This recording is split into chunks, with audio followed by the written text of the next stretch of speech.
You're listening to the Fresh Hell podcast. Fresh Hell contains stories of a disturbing and often graphic nature and is intended for a mature audience. Please don't let your kids listen to this, or they might turn out like us.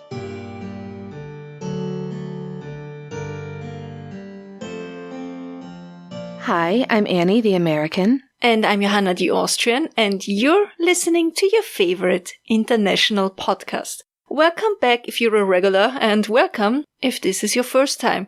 We are very glad you found us, and we're also very thankful that you take time out of your busy day to listen to us when we talk about stories that are on the murderous, mysterious, and or macabre side of life. That's right. As always, we would like to give a huge shout out to our newest Patreon member, Hillary Kanik-Hess. Thank you so much for supporting the show. Thank you. We really appreciate it.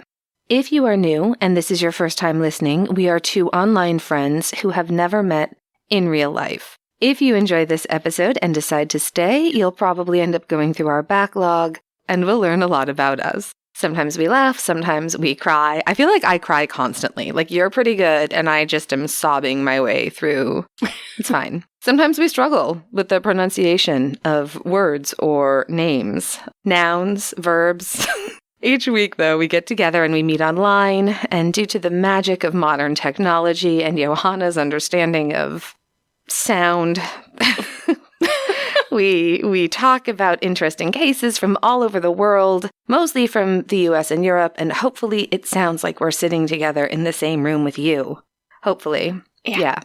I think it's amazing. I think when you listen from the beginning of this, just to toot Johanna's horn for a moment, because she does all the editing, but really, considering that we'd never done anything like this before, I think we sounded better than several podcasts that I listened to from the get-go, but you have really, nailed it, girl. Killing it. Thank you. Yeah, you bet.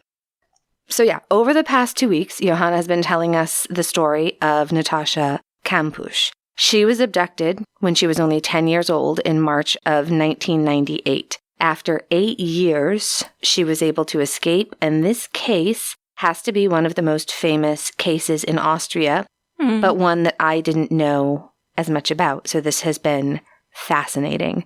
If you haven't yet listened to the other 2 episodes just before this one, please do go back and listen, otherwise you're going to be missing a lot of context today. Last week, Johanna told us that Natascha was able to run away and get free in the summer of 2006 when her kidnapper had stepped away for a moment and she was in the garden vacuuming the same van that she had been abducted in 8 years earlier. Her kidnapper, a man named Wolfgang Priklopil, had ended his own life once he realized that his victim was finally able to escape, and so he evaded justice, unfortunately. And today we're going to talk about what happened after she escaped. I think this will be more a conversational episode. We will be kind of talking about conspiracy theories, cyberbullying, a tiny bit about Frau Kampusch's life after the ordeal. Just a quick content note, we will be mentioning 2 suicides here. I mean, we already mentioned one last week, but there's also going to be another one, so just be aware of that.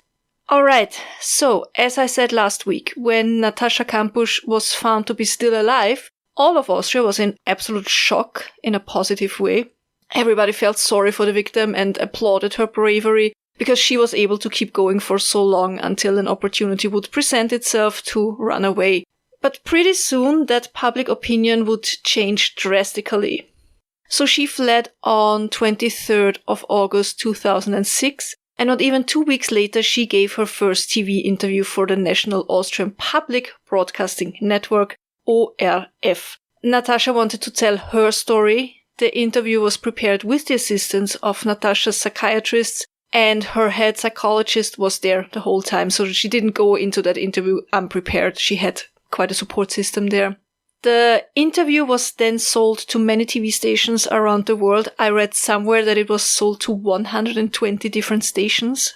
I couldn't really verify that though. The money earned by that was completely forwarded to Mrs. Kampusch, and it was roughly a 45-minute interview where Natascha spoke about her abduction, her life with her kidnapper, and she also talked about the instances where Priklopil had taken her to go shopping or skiing, and I think that's when many people started to kind of raise an eyebrow. They were expecting a perfect victim who would talk about how she was kept in an underground cell for 8 years and then, through pure luck, was able to flee. But once they heard that she hadn't been locked up 24/7 and was allowed upstairs in the house quite regularly, and later even outside of the house, Mr. and Mrs. Austrian in front of their TV asked themselves, well, why hadn't she tried to run away sooner? She must have stayed there voluntarily, they figured. Also, some people apparently didn't find her very likable. But I have to say, I don't know what they were expecting. Probably an 18-year-old who was still talking and acting like a 10-year-old. But they saw this really strong young woman, rather eloquent, sounding not even like an 18-year-old, but even older than her actual age. What I think was to be expected, though, because the only person she ever talked to in the last 8 years was a man in his mid to late 30s or early 40s. And of course, she appeared to be a bit nervous.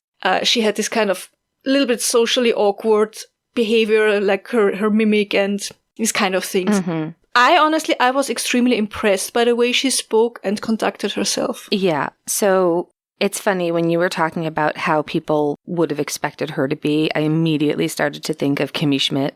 Like, that's what people wanted. Like, someone to come out from that situation still acting like the 10-year-old who went into that basement for the first time, right? Absolutely. Yeah.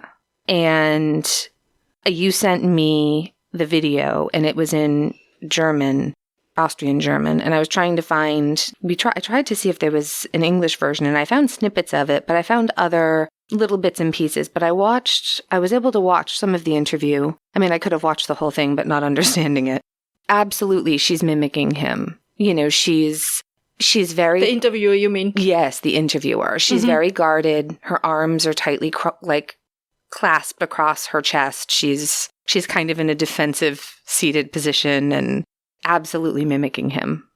Makes total sense. She's a smart girl who managed to survive that. So I don't know what else you would expect other than who she is, Of course, the interviewer also asked her a couple of questions about her abductor. And I'm sure people were also shocked when she said things like, for sure he felt a guilty conscience for kidnapping me. Or she said, I basically forced him to celebrate birthdays and Christmas with me. She also said that she felt sorry for Priklopil's mother and neighbors because now their view of Priklopil was completely destroyed. And of course, she felt especially sad for his mother because she lost her son. And I think people in front of the TV wanted to hear how much she hated him. I don't know. I guess that's what they wanted to hear. Oh, I'm sure. I'm sure they wanted to hear how much she hated him, all the things that were done to her, details that she wouldn't want to share. I know I've mentioned before how angry it makes me when people who have not experienced a significant trauma in their lives, or even if they have, just anyone who judges someone else's trauma response. Usually it's in the way people think others should act when grieving, but it's all the same principle, right? I just don't know who these people are. Yeah. I'm sure that many people then tried to explain her behavior with the term Stockholm Syndrome, a term that Natascha hates. I think many victims hate that term. If I understood her correctly, I think she explains it in her book, it's mostly because it pathologizes the actions she took to survive this whole ordeal. I don't know how to explain it best. Does it make sense what I'm saying? Do you get what I mean? I think so, but correct me if I'm wrong. I think saying that she sort of feels like she was not brainwashed by this man. She did what she needed to survive, and she kept herself alive until she had a chance to make a safe escape. I don't understand these people saying like, well, why didn't she go sooner? Well, why didn't she go, She didn't survive years of abuse just to get killed making a sloppy mistake trying to run. Yeah. She's not a fool, right? Exactly. Yeah. So I understand where she's coming from there. So let's explain quickly sort of Stockholm Syndrome and how it might not really be accurate in this case. So Stockholm Syndrome is a psychological phenomenon that results from a hostage or abuse victim's close proximity to their captor or abuser. The term was coined by the media in reference to a bank robbery that occurred in Stockholm, Sweden in August of 1973. During the 6-day standoff between the police and the bank robbers, hostages developed a bond with their captors, and some even defended them after they were released. The bank robbery took place on August 23, 1973, when 2 men entered the Kreditbanken branch in Stockholm, armed with submachine guns and a pistol.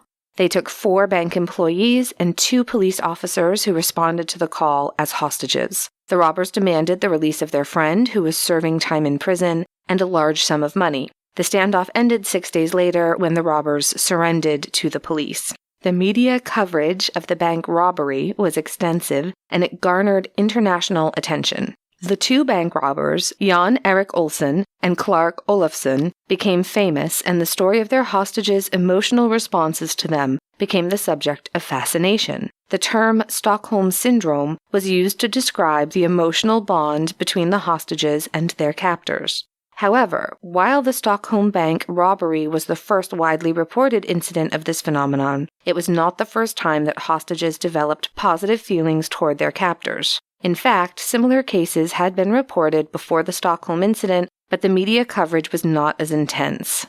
Furthermore, the psychological mechanisms underlying the Stockholm Syndrome had been documented in studies prior to the bank robbery, but the name was not yet used to describe the phenomenon. It's characterized by 4 key components: positive feelings toward the captor, a lack of prior relationship between the hostage and captor, refusal to cooperate with government authorities, and a belief in the humanity of the captor.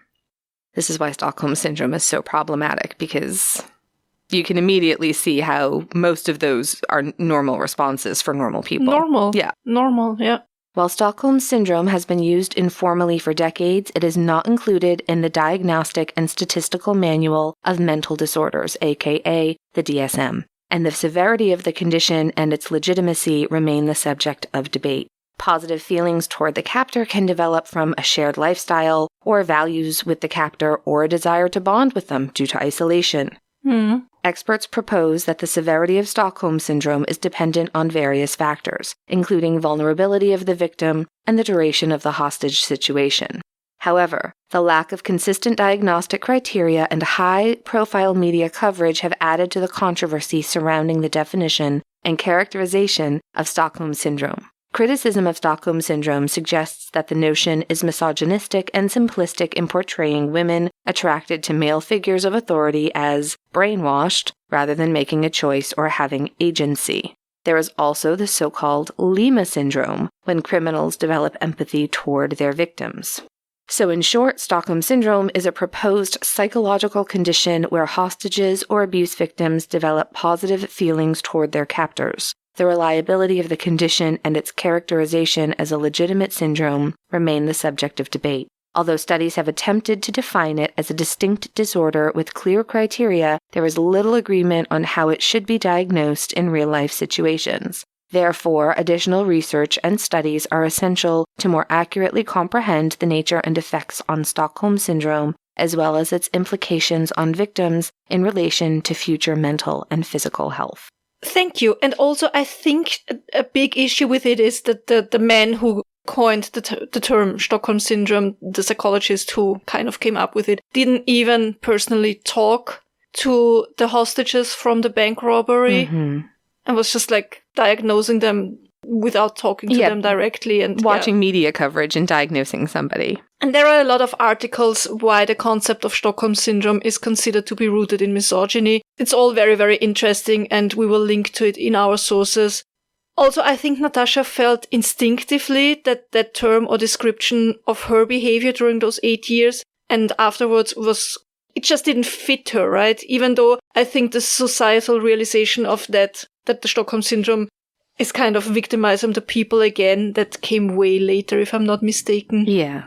This quote is from themarysue.com from an article titled Viral Tweet Exposes Sexist Origins of Stockholm Syndrome by Jessica Mason from 21st of April 2020. Quote, and it really calls into question how we think of Stockholm Syndrome and how there are so many phrases and ideas in our culture that we don't examine enough, especially for the subtle ways they undermine women's agency. Stockholm Syndrome is not a recognized diagnosis or disorder, and there are no accepted criteria for diagnosing it. But that doesn't stop armchair psychiatrists from misapplying the idea to things like women in abusive relationships. But Stockholm Syndrome is not the same as abuse. In fact, it's a potentially very flawed idea that fails to encapsulate all the complexities of human emotion, survival responses, and psychology. The actual accounts of the Stockholm situation are far more about the hostages learning to see their captors as people and developing empathy, which is what most of us do when we meet people. It is essentially human nature for someone in such a situation to feel and inspire empathy for their captors, which would better increase their chances for survival. And to reduce it to a syndrome is a way of reducing women's feelings and humanity to something both outside of their control as well as equivalent to mental illness and insanity, end quote. Yes. Yes, that's a really good article. I think when things like Stockholm Syndrome enter into my thought, it would be if there were a case where the victim never tried to leave because they believe they're happy and in love. You know, not that they love them. I think you could actually grow. Like, I wouldn't be surprised if Natascha, in a weird way, loved Priklopil. She might not like him, but when you are completely dependent on someone else for your actual survival, I don't know how there isn't a very deep, intense bond there. Do you know what I mean? Well, there was definitely, I'm not sure if I would call it love, but there was not love, definitely a bond in a way. You know what I mean? There's no way around that. Like the article said, you know, people are designed to have empathy in order to survive. You have to. Yeah. When I think Stockholm Syndrome, I think Patty Hearst, maybe. Yes. I was just going to say, I think of cults, but then it's a cult, kind of. Something like that, yeah. Yeah. But then cults, you mostly go there, well, that's like such a slow process, right? I know. But Patty Hearst was also very interesting. I'm not sure if I would call it Stockholm Syndrome, but that's kind of the thing that comes to my mind. Yeah, where you I know what you mean. Really start to identify completely with people who took you. Yeah. So I think we could probably talk about the Swedish bank robbery actually in Patty Hearst and Stockholm Syndrome for ages. Yeah. That could be an interesting discussion later for our group or Patreon. But okay, so back to Natascha. Yes, so over the next month, as more and more details of the case came to light, some media outlets were having a field day with the coverage of Natascha's story. Of course, especially the yellow press was just, I would outright call it horrible. Absolutely horrible. Yeah. Some of the headlines were, for example, and these are real headlines, yeah. They are not even the wildest ones. Quote, Natascha Kampusch living in a house where she was held captive for over 8 years. End quote. Or, quote, kidnapped girl reveals grave dance vow. End quote. What on... Okay, so she doesn't live in the house now, does she? No, of course not. So what happened was that the house in Strasshof belonged one part, I think 1/4, to Priklopil's mother because they inherited it from the father, right? Okay. Her husband. And the other part, I think 3/4, if I'm not mistaken, belonged to Priklopil himself. And after his death, Natascha was awarded his belongings, his property by the court as a form of compensation. So she now owned the biggest part of the house and his red BMW and all his other stuff that was in the house. And Natascha Kampusch bought the mother's part, so she paid her money. So the whole house now is hers. She doesn't live there, though. Nobody lives there. She just doesn't want to sell it. Would have been nice if she'd just given it to Natascha, but okay. Yeah, but I mean, that was also her nest money for her old age to survive. She had to move and change her name also, so she had to live from some... It was not her fault. No. I just don't think I could take money from the person my child held captive for. That's just a personal... I mean, you do what you gotta do to survive. She just doesn't want to sell it because she fears that some looky-loos or some, weird people could buy it and make kind of an attraction out of it or whatever. And we both know that there is a big chance that this could happen. Oh, sure. She also doesn't want it demolished, I guess, because it's such a big part of her life story, kind of. Yeah, I can understand that. But honestly, it's kind of a shame in a way. Like, I kind of almost wish that, like, the mother sold the house and gave her 3/4 of the proceeds and then just disappeared because... Yeah, but she didn't want the house sold.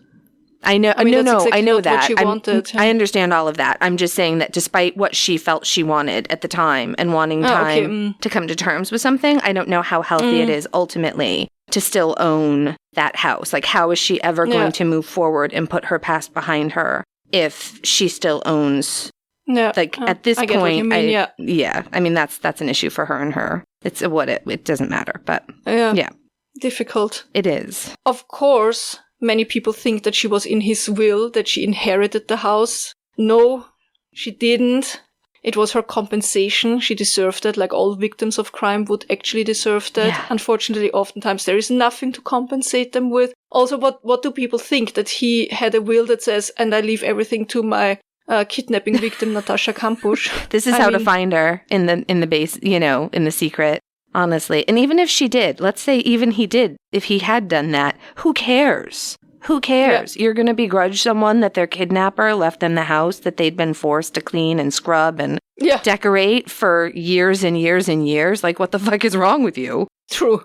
That's the thing I can never get around, is like people who are upset about things that first of all never happened, but like even if they had, mind your business. What does it have to do with you? All right. Sorry. For some reason, this case makes me really angry. Like, I assume this is why you wanted to talk about it, but I'm just, who are these people?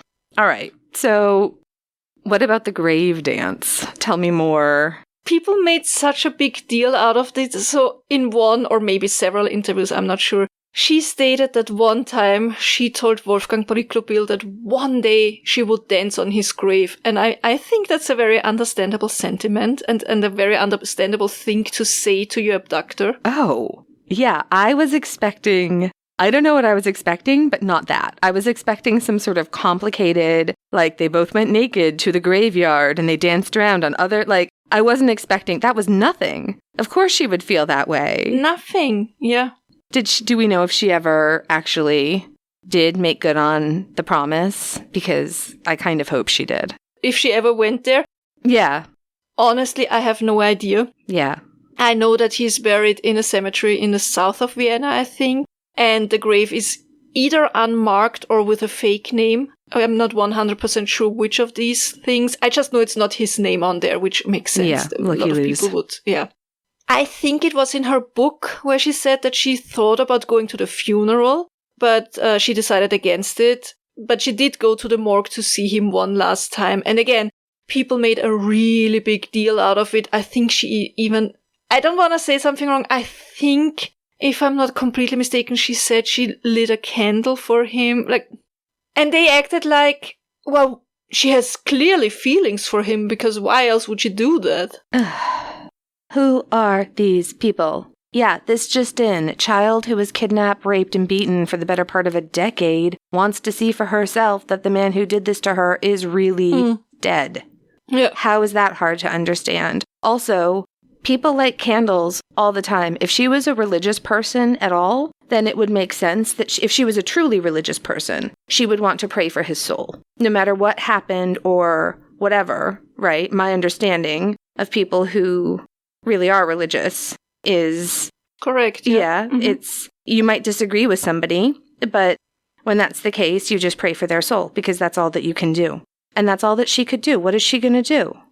Wow. She was with this person for 8 years. It was her only, the only human interaction in her life. I mean, except for, I don't know, a cashier at a drugstore saying hello to her. You know what I mean? Yeah.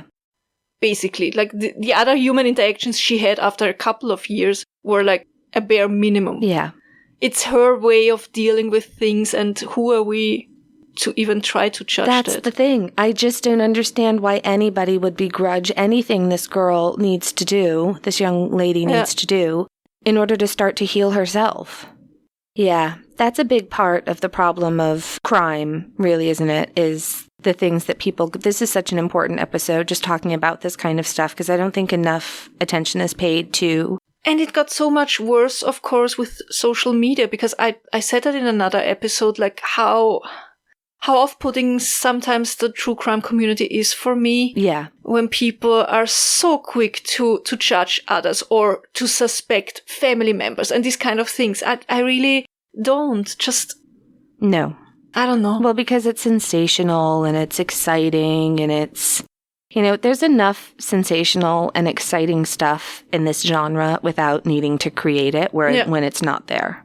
And I get that theorizing about crimes that's all absolutely fine. Oh, yeah. Really. Of course. Just be respectful. These are human beings that you're talking about. Yeah. Yeah, I think that's the perfect point now to talk about a little bit, maybe, about the theories about this case. There are some where I can at least understand where they are coming from, and some that are just so beyond stupid, it's infuriating.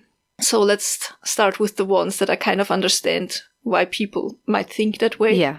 Some think that Priklopil didn't do it alone, but that he had a helper. You remember the young witness who said that she saw two people, you know, the one who could describe the van. The young girl also on her way to school who saw the actual abduction. Exactly, the 12-year-old, And she kept repeating that very often over the years, even before Natascha was found, and she was very firm that she saw two people. Some think that Priklopil's friend, the one he called after Natascha's escape, was his helper or co-conspirator. I'm not going to say his name, but there are articles on him. You can find it all out there. Natascha herself said she never saw anyone but Priklopil before she was allowed out of the house. She did, however, apparently meet this friend once when Priklopil took Natascha Kampusch to one of the apartments he was renovating or so. I think that's the way they were working together. Oh, okay. So they were like flipping houses or flipping apartments. Yeah. And when the friend was first questioned by the police, apparently he did say, like, one of the first things he said, that's also allegedly, did he kill her?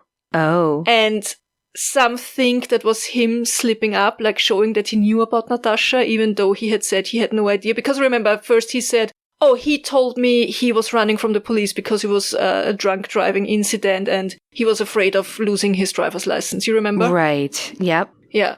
So him saying then, well, did he kill her is like kind of weird. Yeah. Yeah.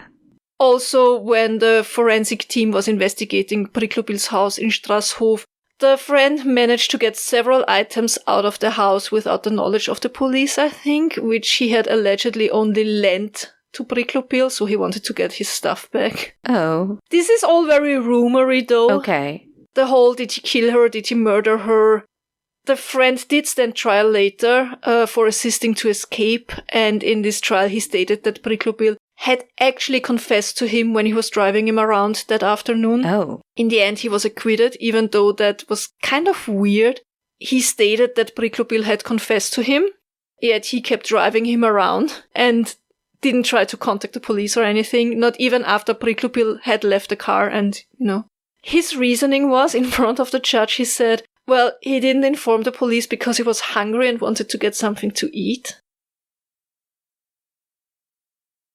So, this is one of those moments in our podcast. I thought you just fainted because you went so quiet. Where I'm not sure if I'm sorry you can't see my face, or if I'm relieved that you can't see my face. That is, I'm shooketh.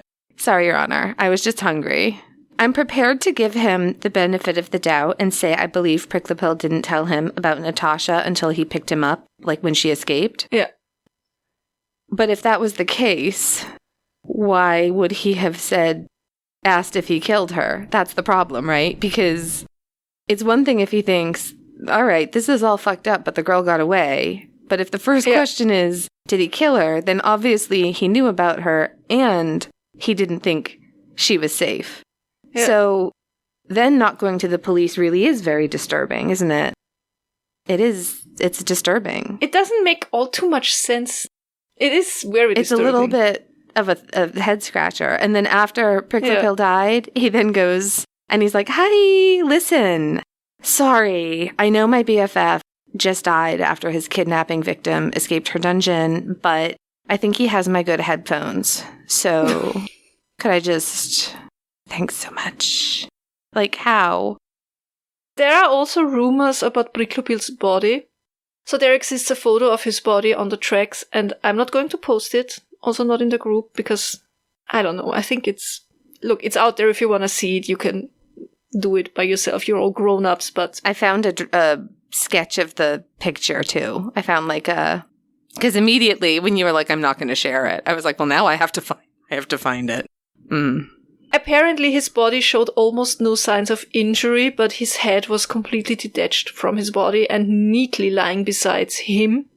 I'm absolutely no expert in those kind of things, but some think that there's no way that this is consistent with being run over by a train. Because even if he would have, lie down and put his neck on the track, his body would lie on one side and his head on the other, but they were like next to each other. Yeah.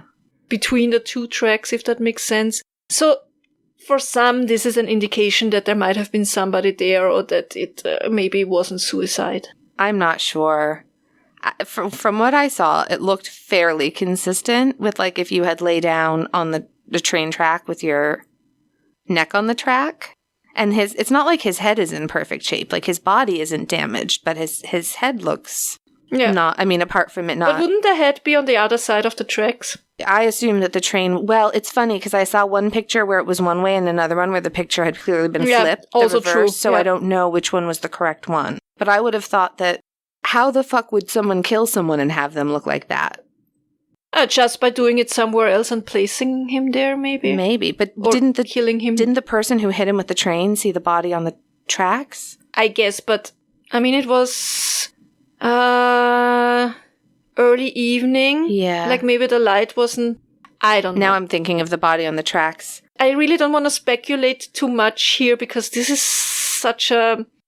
so many speculations out there, and I don't want to get too involved in that. I get that. I didn't see tell you the facts. Anything in that picture that made me think, well, there's no way that happened the way they said it happened. I think it could certainly be. We just don't know enough. Yeah, personally, I don't have an opinion on that because I couldn't tell, really. No, I just think that... No idea. Yeah, I assume that the medical examiner would know and make a ruling accordingly, So it's not like this happened in 1920. Yeah. Another theory says that there was, in fact, a group of pedophiles or a group of men who want to, rape and torture young women. He did talk about the others in the beginning of the kidnapping, and it's also something that could, of course, be absolutely possible. And then with the speculation of his friend being involved or the suicide not being a suicide, that could all make sense. Also, I think there was kind of a big question mark about where the money came from that he was living on. That, I know he was flipping apartments, but apparently they found more money in his safe, and I'm not sure. Yeah. Could be, absolutely. And then there's another part. In January of 2010, the investigation in the abduction of Natascha Kampusch was closed. The official report said that there are absolutely no indications of another perpetrator, and that it was Wolfgang Priklopil who alone abducted Mrs. Kampusch and ended his own life after her escape. But one of the lead investigators in this, a man named Franz Kröll, was against closing the case. He was sure that there were others involved and he wanted to find them, and he had the feeling that he was kind of close. And on 26th of June 2010, Kröll was found dead by his ex-wife on his terrace. The official statement concerning the cause of death was death by suicide. Franz Kröll supposedly shot himself in the head with his service weapon. He suffered from depression. Well, they said he suffered from depression because his investigation in the Kampusch case had ended without the result he had hoped for. He had hoped that he would find everyone involved. There's one thing, though. Many people, including Kröll's own brother, don't believe in suicide being the cause of death. They think that Franz Kröll was murdered, assassinated. And we have an excerpt from the Daily Mail. And yes, I know, the Daily Mail. But I tried to find an article in English talking about the brother's investigation. And I cross-checked the info with all the Austrian articles. And what the Daily Mail reports here is in line with what the German-speaking articles reported. Yeah. Also, I have to say, this was written by Alan Hall. I don't know if that rings a bell. He's a true crime author and sometimes rather controversial. Okay. And the only reason why I included this part is because it's the only English-speaking article I found where they talk about the investigation and the forensic expert. Gotcha. Okay. All right. Annie, would you read that? Yeah, of course. All right. So this is 8th of November, 2013. Alan Hall for Mail Online. Quote, 6 months after the probe ended in June 2010, Kröll was found shot dead on the terrace of his home in Graz. His service pistol was found near his body with a bullet missing from the chamber, and police ruled suicide. But his brother Karl never believed it and hired forensic expert Peter Leinsinger to investigate the case. Karl Kroll always maintained his brother was murdered because he carried on investigating the case and was convinced there had been a high-level establishment cover-up to protect the identity of Priklopil's accomplice. Leinsinger's report shows clearly how poorly the original investigation into his death was carried out. A bullet hole in Kroll's wall, which is supposed to have been from the gun he used to kill himself, turned out to have been a hole made from a screw where a washing line had been fitted. Police claimed that the bullet had probably passed through the wall, but there was no exit hole. In addition, there were traces of gunpowder from the shot on both of the dead man's hands, as if he had been trying to hold the gun in what would have been a typical defensive move. If he had simply shot himself with his right hand, this would have meant the traces from the shot would have been only on one hand. In fact, there were more traces on his left hand than his shooting hand. Prior to that, there were many other indications that the death was not suicide, including the fact that his brother insists that the handwriting on the farewell note was not his brother's. A handwriting expert that examined the dead man's signature on his police expenses claims confirmed that there was no way the two handwriting styles had been written by the same person. Before his death, he had pleaded for the Kampusch case to be reopened without success. The case was closed, according to the official announcement, on 8th of January 2010, but privately he continued to work on it, including a number of interviews that he carried out which he had been forbidden to do as a police officer. One of the key areas Kroll looked at was that the suicide of Wolfgang Priklopil in the hours after she escaped from his lair outside Vienna in August 2006 after over 8 years in captivity. Found dead under the wheels of a train, he always believed he was pushed to his death. End quote. About the signature, I think there was also a problem. He usually signed with Kröll Franz, so his last name before the first name, and that signature was Franz Kröll, and there's a lot of things. Oh, interesting. But his shooting hand, and he was right-handed, but then his ex-wife said that he did some things with his left and some with his right, so there's a lot. Well, also, I don't know how recently had he fired the weapon? How recently had the weapon been cleaned? Yeah. Do you know what I mean? I think there's a lot. True. Yeah. That can, I admittedly am not an expert on ballistics and gunpowder residue, but I mean, you have two experts basically, and both are contradicting each other. We know this over and over again in different cases. Yeah. The whole thing then resulted in two right-wing parties, the FPÖ and the BZÖ, bringing the whole cause in front of the Austrian parliament in 2011. They had a catalogue of 30-something questions demanding answers to some of the discrepancies and investigations of some of the rumors. They also wanted answers for these mistakes that were made during the investigation. And there were mistakes made. I mean, we just have to think of the K9 handler. Mm-hmm. For example, one question they wanted investigated was that there was a book about infant care as well as a lock of hair found in the secret underground room. I really don't want to get into all of this more. It's too much speculation on that part, and it's really none of our business. I'll link to the questions and the parliamentarian investigation and the findings. It's all in German, but maybe you find a good translation program. Just let me say this, from 2012 to 2013, a team of 14 experts, including representatives from the Ministry of Interior, the Ministry of Justice, the Office for the Protection of the Constitution, I think that's the right word for it, a public prosecutor from the Economic and Corruption Prosecutor's Office, several detectives from the Austrian law enforcement, and at least one representative from the FBI and from the German BKA, Bundeskriminalamt. They worked through almost 300,000 pages, that is now the case file, and they concluded that Wolfgang Priklopil was most likely alone, that they couldn't find any evidence in the van or in the house that there had been a second person involved. Also, no evidence could be found that a group of pedophiles were involved or other more people. They also couldn't find any evidence that Priklopil had been murdered. Is it possible that others were involved? Sure, absolutely. But as far as we know now, there seems to be just no proof of anything. I read that after Natascha had fled and the police searched the property, they also found a lot of videotapes with home videos that Priklopil had made of Natascha. The public doesn't know what's on these tapes. I think there's like somewhere it was mentioned that it's like him filming her during her birthday, blowing out the candles, stuff like that. Okay. I was going to say, because like, don't let your mind go to the worst possible. Exactly. That's why I'm saying it. Yeah. That's and why even I'm saying it. We don't know. And also, we don't know what gets people off. Like something, like her scrubbing a floor could be his, go-to over, which, I mean, don't get me wrong, that's not great, but don't go to the worst possible immediately. Yeah. Yeah. So the public doesn't know what's on these tapes. They are sealed, which I definitely think is for the best. Yeah. But I think that if there had been others involved, there might have been video proof of that, maybe. Maybe not. I'm not sure. You see, it's a lot of speculation already.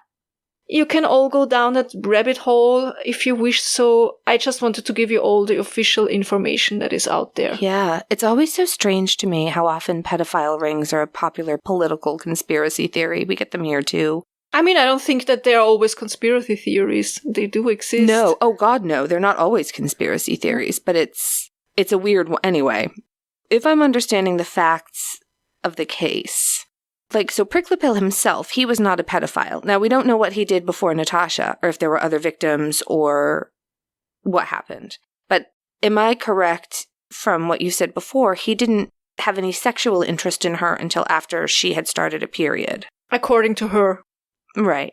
Her testimony of it, yeah. So as far as we know. Yeah. So if we assume that's right, and even if that's not true, could he have made footage of her as a 10-year-old bathing or dressing and then sold those images, or God knows, sold those images to others? Could he have been a creator, right? Rather than because that's still... Oh, yeah, I know what you mean. Oh, yeah, I didn't even think about that possibility. Mm-hmm. But so I'm like, did the friend take computers? Did the friend take... But I assume they would have had massive forensic accountants looking at trying to figure that out, because they're going to want to break that case if there's an opportunity to, right?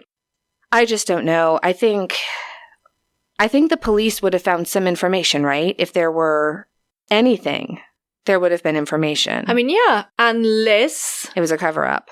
There would be a cover-up. Right. Yeah. Yeah. Yeah. Never know. You never know. That's why I say is it impossible? No, of course it's not impossible. No. Yeah. I mean, you see, this case had been in the public eye, at least in Austria, for so many years, with lots of things going on. And many people grew simply tired of hearing of it, I think. Natascha did give other interviews, and for a while she even had her own talk show on Austrian television. It was called Natascha Kampusch trifft. So Natascha Kampusch meets, and it was 3 episodes in total, airing in 2008. So not that long after she could escape. Each episode was roughly 50 minutes long, and in each she interviewed one guest. In the first episode, she interviewed Niki Lauda, for example. Okay. In episode 2, she talked to Austrian director and screenwriter Stefan Ruzowitzki. And in the last episode, she met German actress Veronika Ferres. Not many viewers tuned in to watch. I guess that's why it was cancelled after only 3 episodes. Natascha Kampusch's media presence led to a lot of cyberbullying. I remember back then, I was arguing with so many people online who were just really jerks. Some of the wildest claims I have ever heard when it came to child abduction were spewed on the internet. There were, probably still are, people who think that Natascha Kampusch herself had planned the whole thing because she wanted to be famous. Whoa. In her first interview, she had said that she always wanted to be an actress. So clearly, a 10-year-old comes up with a genius plan to fake an abduction and hide for 8 years in the house of a 40-year-old, only to emerge at the age of 18 to become rich and famous. I mean, that clearly makes sense. Yeah. If you can't tell, I'm being sarcastic here. Yeah. My first thought when you said she wanted to be an actress, I was like, well, she sure as hell had some time to practice her craft, didn't she? I mean, thank God that she had that aspiration. It gave her something to distract herself. Did he believe that I really felt that way? I'm going to see if this way tomorrow is better. You know what I mean? Yeah. I can't even imagine how awful your insides must be if that's where your mind goes, right? Like, Who are I don't these even know people? what to say about Like, that. they're terrible people. Who are these people? Don't worry, though. There were those who said that, please, very clearly a child doesn't come up with something like this. It must have been the parents who planned this golden path to success for her. I mean, it's either soccer moms or this kind of figure skating parents or, hey, let's get our child abducted. Yeah, that's the next logical step. Why Priklopil? Well, obviously he was either an acquaintance of her parents or a lover of her mother. It's all seriously disgusting. Some people should be ashamed of themselves nowadays. And I think even the police investigated that, like they have to investigate these claims, and there was absolutely no connection that could be made between Priklopil and either of her parents. Of course. Look, you don't have to like her. You don't have to watch her. You don't have to buy her books. But to be jealous of a child who got abducted and now wants to make the best of her life is so low. Absolutely wild. Yeah, it's the lowest. It's terrible. And I think and I always say that people expect a perfect victim, and I don't mean a perfect victim in the sense of somebody who can easily be a victim. I'm talking about a victim who behaves perfectly, how they think she should behave, who isn't allowed to have ever done anything wrong in the past. We know this from rape victims, for example, that maybe went out to party one time and drank too much, and then she's not a perfect victim anymore. You know what I mean? I do. And I think our younger listeners might not understand why this is something we are so passionate about. But you and I are in our 40s, and I'm assuming it was the same for you. But when I was in my 20s, in the 90s and even in the 2000s, there was victim blaming. If a woman was assaulted, the immediate question was, well, what was she wearing? Well, what was she doing? I mean, it's still there. Still there. It's still all there. the time. Not as bad. People, the newer generations are way better in that, but yeah. Well, that's what I'm saying. We're only finally now starting to flip the narrative from saying, what was she doing to ask for it? And instead we're saying, why did he think any of that was okay no matter what she was doing or saying or wearing? Like, that's all irrelevant. It's none of your business. Just keep your hands to yourself unless someone has asked for them. And that's just starting to change, though. It's only just starting. Also, there's no such thing as a perfect victim. There are only humans. We are all imperfect. Yeah. Some people love to compare Natascha Kampusch to Elisabeth Fritzl. If you don't know, Elisabeth Fritzl is a woman who was held captive in, again, a secret underground room for 24 years by her own father. Oh, and can I just say that I hate these kind of jokes. I hear them not only from Austrians, but a lot from people all over the world. Oh, ha ha ha. Austrians, they like to keep their family in the basement. Ha ha ha. Well, I'm sorry, but this happens everywhere. Make no mistake. So I've never heard that joke, if it makes you feel any better. So Elisabeth Fritzl is a woman who was held captive in a secret underground room for 24 years, and the worst by her own father. It's a horrible, horrible case here in Austria, and I think one of the worst, if not the worst, that I remember hearing about that happened here. Elisabeth Fritzl chose to stay out of the media to protect her children. She never gave interviews. She lives somewhere, hopefully undisturbed by the public. And so the public often praises Frau Fritzl for choosing not to go public, and they condemn Frau Kampusch for seeking the spotlight. But I have to ask, why? Who are we to judge how someone chooses to deal with the trauma? As you said before, survivors of such horrible crimes can choose how they want to handle their life. Yeah. And by saying, oh, she should have stayed quiet, she should have done this or that, we're just victimizing them again. Do I make sense? Yeah. I'm sorry. No, you totally make sense. Just like you, I'm very passionate about these kind of things, and I hate it. Yeah.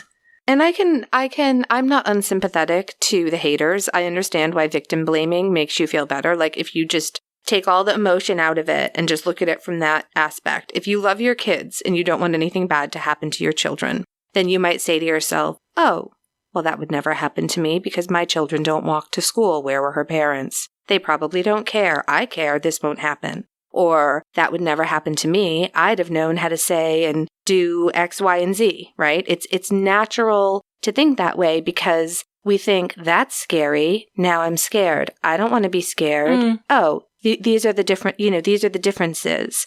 It's natural. It's why we yell at horror movie characters, right? When they inevitably run like into the shed full of machetes or onto the 20-story roof, right? We're programmed to relieve stress by assuming we would never be in that situation. We would never make that choice. We are safe. We lock our doors. We don't wear short skirts out at night, right? Like, however you want to frame it, it does make us feel better about being safer. It won't happen to us. But then it can be just such a slippery slope for some people. I think people just lacking emotional intelligence, because there's all different kinds of intelligence, right? To see the difference between reassuring yourself that you would do better in order to make yourself feel less anxious about a situation happening, which is why I think a lot of people actually are interested in true crime in the first place. We want to know what happened, because if we know what happened, we know how to do things better, if we're in that situation. But it's a slippery slope to then getting angry at the person for making you question how you would actually feel in the first place. Does that make sense? Like, some people they can't take that cutoff of it just blurs into really toxic negativity, I think. And I think you see it all the time in all kinds of situations. Exactly. I know exactly what you mean. And also, and I just want to emphasize it again, a victim doesn't have to be likable. She can be the shittiest character out there. Oh, yeah. And she's still a victim. Yep. She's still a victim. And I don't think she's unlike... I mean, I never saw anything that made me think, like, yikes, who would ever feel bad for her? She's lovely. She's... Yeah. She seems... I mean, I haven't seen much of where I can understand what she's saying, but she's certainly not a monster. She is a lovely young lady who deserves every happiness that she can grasp out of this life. Yeah. And I'm just saying this because so many people thought she's unlikable and said she's unlikable, but it doesn't matter. Fuck those people. It really doesn't matter. Everyone's not going to like you. That's all right. Yeah. Okay, so if you want to support Natascha Kampusch in any way, you can check out her page, kampusch.com. You can read her books. She not only wrote 3096 Days, she also wrote a book on cyberbullying, which I think she knows a lot of things to say about now. Oh, yeah. I don't even want to know what kind of messages she received, honestly. No, we get like 1 3-star review and I'll like cry for a week. And we never received, I think one time we received a mean message, but it was harmless, really. Yeah. Please don't send us mean messages please don't. Just to prove a point. We're still trying to get back to everyone who sent nice messages. We don't have time for mean ones. She also wrote a book about her first 10 years in freedom. She has a jewelry collection that she designed. Nice. In 2011, she donated money to build a hospital in Sri Lanka with the help of the Salesians of Don Bosco. The hospital helps 50,000 people annually, according to her homepage. And I'm sure there is a way to donate money to the hospital if that's your thing. Yeah. And that's it. That's the basic information on the Natascha Kampusch case. As you see, there's a lot was going on. I couldn't and also wouldn't go into every detail here, but I hope this gave you the inspiration to read her book or watch a documentary to maybe learn even more. Yeah, definitely. Definitely. It's a really fascinating and inspiring case. And, if you want to be famous, and who in their lives hasn't at one point thought, gosh, that would be fun, right? All different reasons.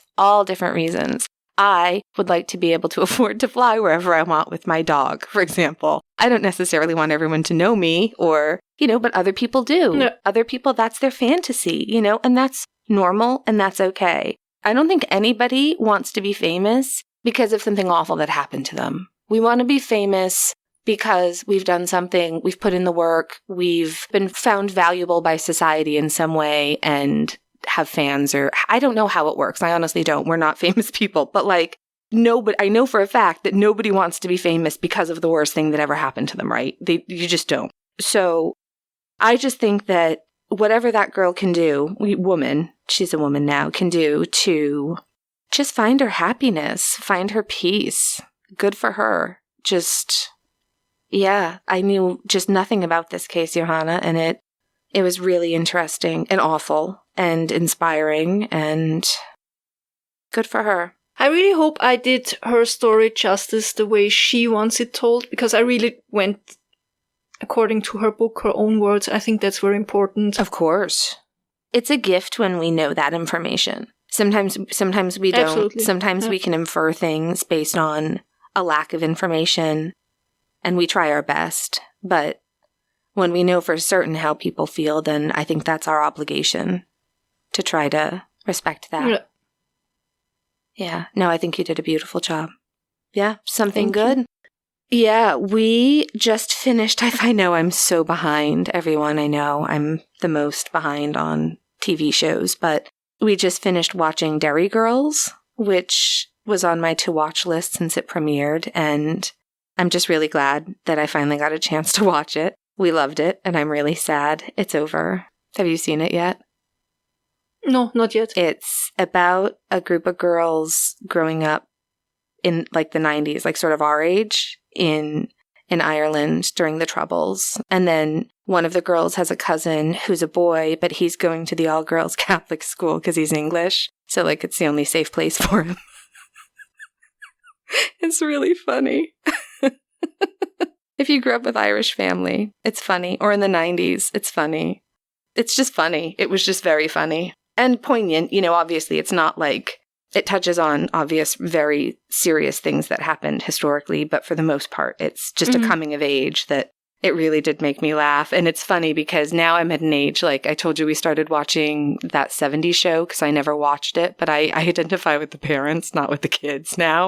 Like I'm too old for that 70s show. That ship has sailed. Yeah. And it's the same with Derry Girls. It's like I'm the same age that those girls were, roughly, but like I'm the parents just kill me. And the aunt, there's this one aunt that's got, you know, it's just funny. Yeah, I really enjoyed it. If you just need a laugh. How about you? Last week we had our spring cleaning in our little village, which is when the whole village comes together and starts cleaning the public spaces. That's nice. And you kind of have to help, which sounds horrible if you think of this. Like, I mean, who wants to get up Saturday early in the morning and start, you know, raking leaves and cleaning and these kind of things? But it was so lovely to do something as a community, to come together as a community. And I very much enjoyed it. Everybody was helping. That's great. To better our community. And I think it's great. I think sometimes in life we have to do things that we really don't want to do because we would love to stay in bed and sleep. But sometimes it's for the greater good. And I really enjoyed it. And that's my something good this week. It's amazing. I think that's great. I love that. All right. If you enjoyed this episode or any of our previous episodes, the excellent content that Johanna provides on a weekly basis, please take a moment. It costs you nothing to leave us a rating or review on all the platforms. Join a bunch of podcast groups and just lurk. And anytime someone's like, hey, anything good out there that I haven't listened to, recommend us. Oh my God. That would be the greatest help out there. I get so sad when I'm in podcast groups and somebody asks for podcast recommendation and even something like that would totally fit us. Yeah. And nobody recommends us. And I feel bad recommending us ourselves. It makes me feel embarrassed. Like I'll do it, but I'm embarrassed about it. But I'll still do it. Yeah. So it would be so good. Yeah, so if someone's good like, hey. if you would do that. Or, you know, if your dad's like getting ready to refinish all the floors, be like, you know what, Dad? You should listen to this podcast I listen to. Yeah. Absolutely. If you want to send us an email, you can reach us at freshhellpodcast@gmail.com. Our website is freshhellpodcast.com. That's where you will find links to all kinds of things, how to get in touch with us, our episodes, where to listen to us, more information on our Patreon. We are currently in the process of trying to reorganize our Patreon a little bit, sorting out new thank you gifts for top members.